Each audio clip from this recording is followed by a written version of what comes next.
Vladimir Putin has been in power for so long that there are Russian adults today who have never known a different president. He took office in 2000. He has outlasted 4 US presidents, 3 British prime ministers, and more Ukrainian leaders than anyone cares to count. At this point, the man is less of a politician and more of a permanent fixture, like bad weather or the concept of winter itself. His schedule is classified. His location on any given night is classified. Even the people who work near him only ever see one small piece of the picture. So what do we actually know about how this man spends his day? The man running the world's largest country, sitting on top of the world's largest nuclear arsenal. More than you'd expect, and stranger than you'd think. Putin does not wake up early. This surprises people. There's a certain assumption that someone running a country the size of Russia must be up at 5 in the morning, cold shower, reading intelligence reports before the sun comes up. That's not Putin. Former aides and people who've spent time in his orbit have consistently described a man who rarely surfaces before noon and sometimes later.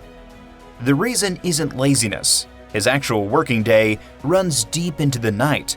Meetings that would be scheduled for 9 a.m. in Berlin or Washington happen at 10 or 11 p.m. in Moscow on Putin's timeline. Foreign leaders who fly in for FaceTime have been kept sitting in waiting rooms for 2, 3, sometimes 4 hours before he walks in. Whether that's a power move or just how he operates depends on who you ask. Probably both. Wherever he slept that night, the morning starts the same way. An FSB security detail sweeps the residence before he's fully out of bed. His food is tested. His immediate environment is checked. Putin spent years inside the KGB. He knows exactly how these things go, and he has no interest in being on the wrong end of one.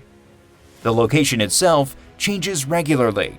Most people assume he lives in the Kremlin, but he doesn't sleep there.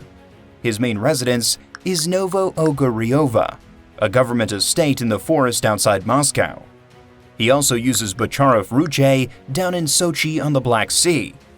Beyond those two, there are other properties, less publicly known, and the rotation between them is intentional.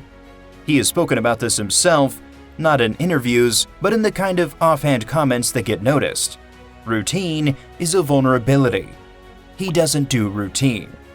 Once the sweep is done and the morning actually begins, the first thing on his schedule isn't a briefing or a phone call. It's the pool. 2 kilometers. Every morning, without exception, in an indoor pool at whichever residence he's staying at. After the swim comes the gym, and when the schedule allows, ice hockey. Played regularly in organized games with a very carefully assembled group of opponents who somehow never quite managed to beat him convincingly. The scorelines have become a running joke among Kremlin watchers. In one notable 2013 game, he scored 8 goals. His opponents, many of them former professional players, finished with 6 between them. But this isn't really about fitness. Putin came up in a world where strength was currency. Judo from the age of 11, a black belt he earned in the 1970s and still holds. The shirtless photos on horseback were not accidents. The hockey games are not accidents. Every visible piece of his public image has been deliberately constructed, and the construction always points in the same direction. He is not someone to be underestimated. That message goes out every morning before he's even sat down to work. And when he does sit down, the first thing waiting for him tells you everything about the kind of operation he's running. By early afternoon, the folder arrives. In Russia, the presidential intelligence summary is called the papka, which just means folder. It lands on his desk compiled from FSB domestic intelligence, SVR foreign intelligence, military intelligence from the GRU, and whatever the Security Council has flagged as urgent overnight. Putin reads it himself. He doesn't want someone summarizing his summary. He wants the material directly. What's inside on any given day is obviously not public, but people who have built similar documents for similar leaders have described a system with one quiet, persistent problem at its center. How do you tell a man at the top of an increasingly closed system things he doesn't want to hear? The short answer is, you often don't. The longer answer is that this has reportedly gotten worse over time. The more isolated Putin has become, the less his inner circle has been willing to walk into that room with genuinely bad news. For a man making decisions that affect hundreds of millions of people, that gap between reality and what lands in the folder matters enormously. The official Kremlin schedule on any given day usually shows 2 or 3 engagements, meetings with ministers, calls with foreign leaders, a public appearance or 2. What it doesn't show is the full picture of what happens between those entries, and according to people who have worked inside that system, the gap is significant. The formal meetings follow a structure you have almost certainly seen in photographs: the long white table, the visitor at one end, Putin at the other, separated by roughly 15 feet of very expensive furniture and a great deal of implied meaning. This arrangement became standard during COVID and never fully went away. The official reason was health precautions. The less official reason is that 15 feet of table between you and the most powerful man in Europe tends to concentrate the mind of whoever is sitting at the other end. What comes through consistently across accounts from diplomats and heads of state is the quality of his attention in those rooms. He reads people. He arrives prepared. He asks specific, pointed questions. Macron described the experience as deeply unsettling.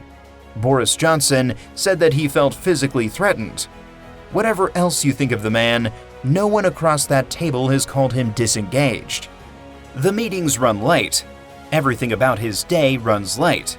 By the time dinner happens, most of his counterparts in other capitals have been asleep for hours. Dinner is usually sometime after 8 or 9, and it is reportedly simple by the standards of the office.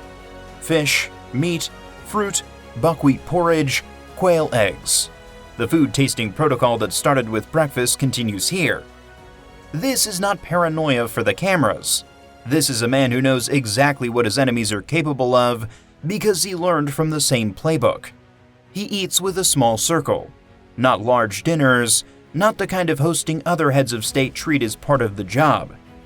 The inner circle around Putin is famously tight, has been for decades, and the people inside it have been there a long time.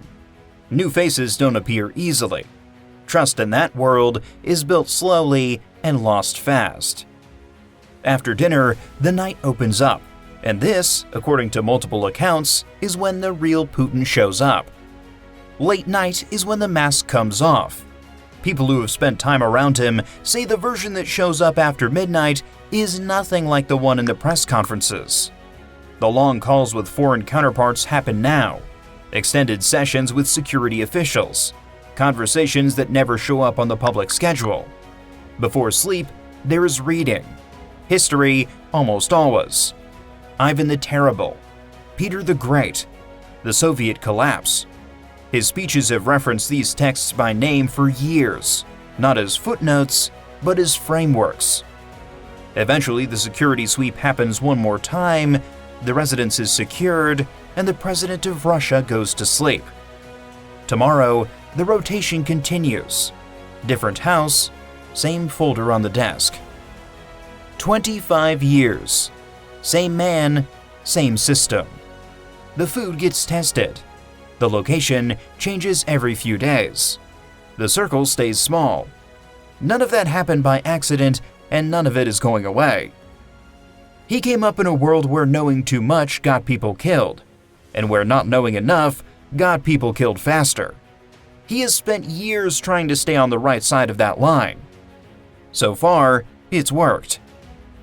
If this is the kind of content you want more of, the actual mechanics behind the most powerful people in the world, subscribe and hit that like button. We'll see you next time.